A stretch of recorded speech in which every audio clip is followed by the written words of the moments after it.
All right, so it's another eBay antique unboxing, and I'm hoping to God it's not a bad buy, if you know what I mean. You know when you buy something based on crappy pictures, just hoping and praying that the item is what you think it is. So what I think this is antique 1880s opera glasses, and opera glasses were really a cool, neat thing of the past. Pretty much.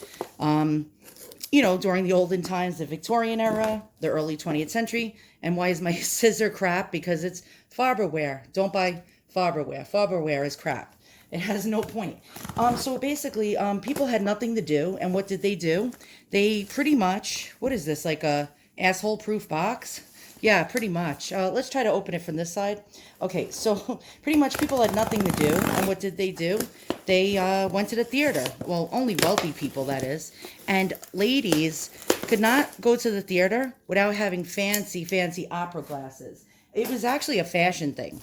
And it was not so functionable because I've tested out a lot of antique opera glasses, and they're not that wonderful, if you know what I mean. So, okay, so far we got good packing. If you call torn up, ripped up newspapers, great packaging, but I give the seller an A for effort at least, okay? I begged him to please pack it well, and so far so good. All right, because these things are very fragile. And what did I just do with my piece of crap, shitty Farberware scissor? Oh, here it is. And hopefully we can even get this open. And I hope to God it's not broken. Oh boy. All right, so they were 25 bucks. I took a chance on it. I figured, because he said 1950s binoculars. And I was like, woohoo, would I buy it now? And when they say 1950s binoculars, 9 times out of 10, they're opera glasses from the 1800s. And that's what a sleeper is. The sleeper basically being something that the seller doesn't know is worth anything. And so far, so good. And they are beautiful. All right, let me get better lighting and show you. So I've been collecting antique opera glasses for long enough to know that these ones are pretty old. Now, they made these up until, these were like actually popular up until about the 1930s, but they were most popular during the Victorian time frame. And these ones are absolutely amazing. And these are a lot different than most of the ones that I have, which are usually made out of mother of pearl on the barrels. And so if you look, it's a beautiful gold color. Now, they could be gold filled. So instead of it just being copper, this could actually be gold filled. Now I'm going to turn it around. I'm looking for markings. I do not see any markings. A lot of times antique Victorian things do not have markings, but you can see how shiny the metal is. It could be brass over copper. It might not be gold filled, but look at that beautiful design. Isn't that like absolutely amazing? Okay, that is just so cool. And they're not broken. That's like a total major plus. And again, look at the shine on the metal. Now, they are dirty. I don't know if you can see the dust in there. But yeah, it has layers of dust. Now, there may be a maker's marking under that dust. Now, all I would have to do, since the eye pieces here, the tubes, are made out of brass, is just get brass cleaner. And I can shine these up like a new penny. As a matter of fact, I will do that, and I will be back. I will come back to you guys. So pay attention to how dirty this is, the little rungs, and how soiled the eyepieces or the tubes are. And I'll be back later on to show you how I can clean them. I am not going to clean the designs, though. I like the patina. The patina is something I want to stay.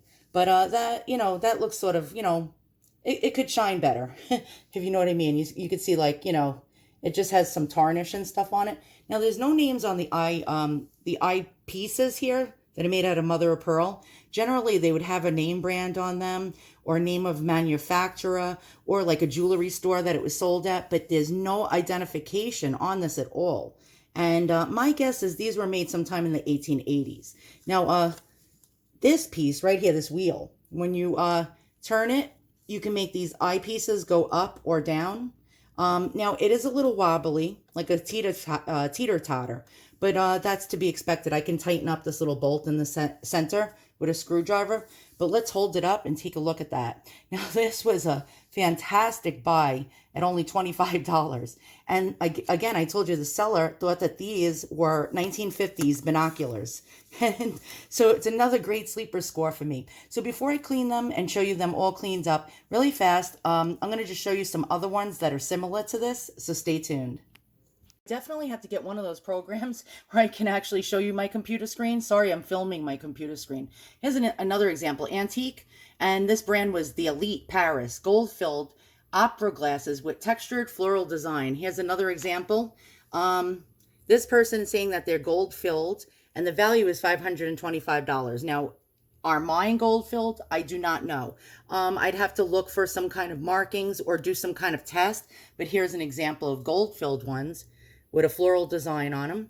And again, you see how the eye cups or the mother of pearl eyepieces had names on them?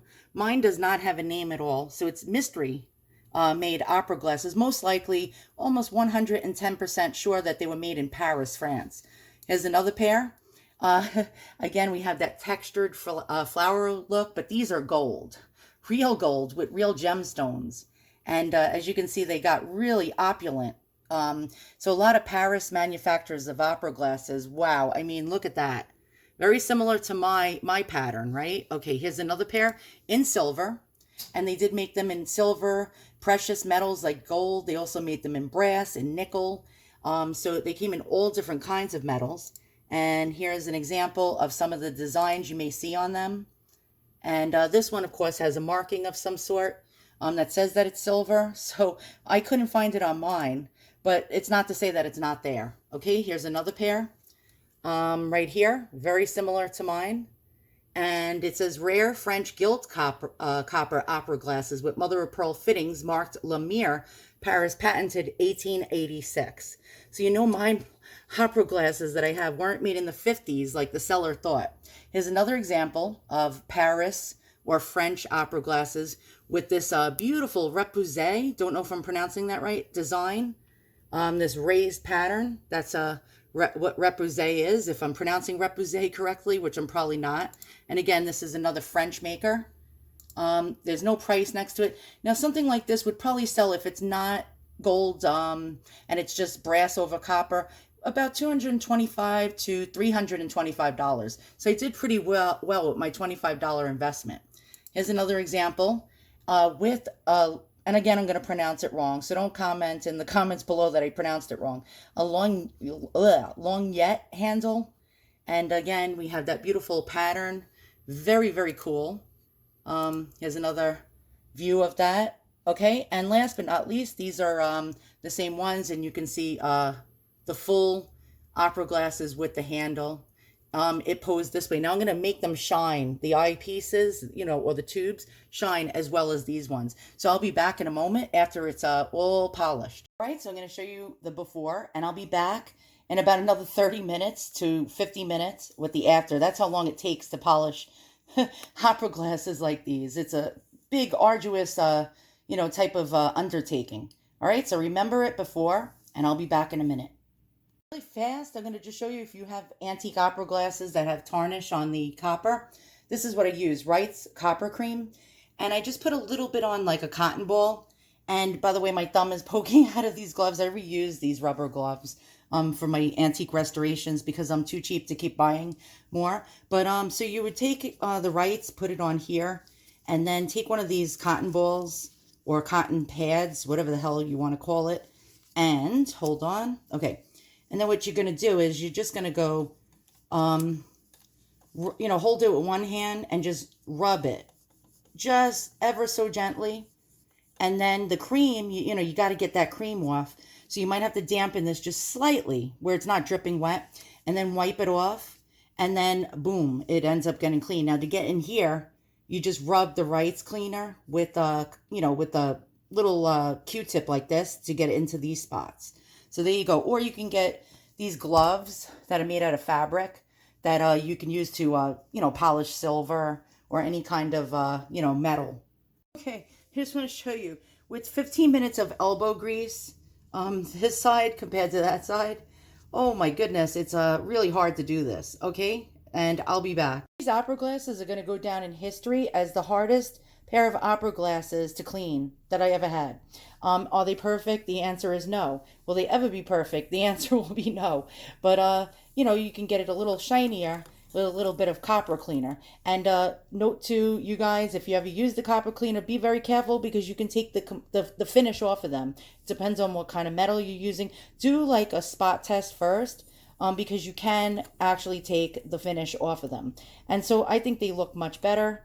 They look shinier and cleaner.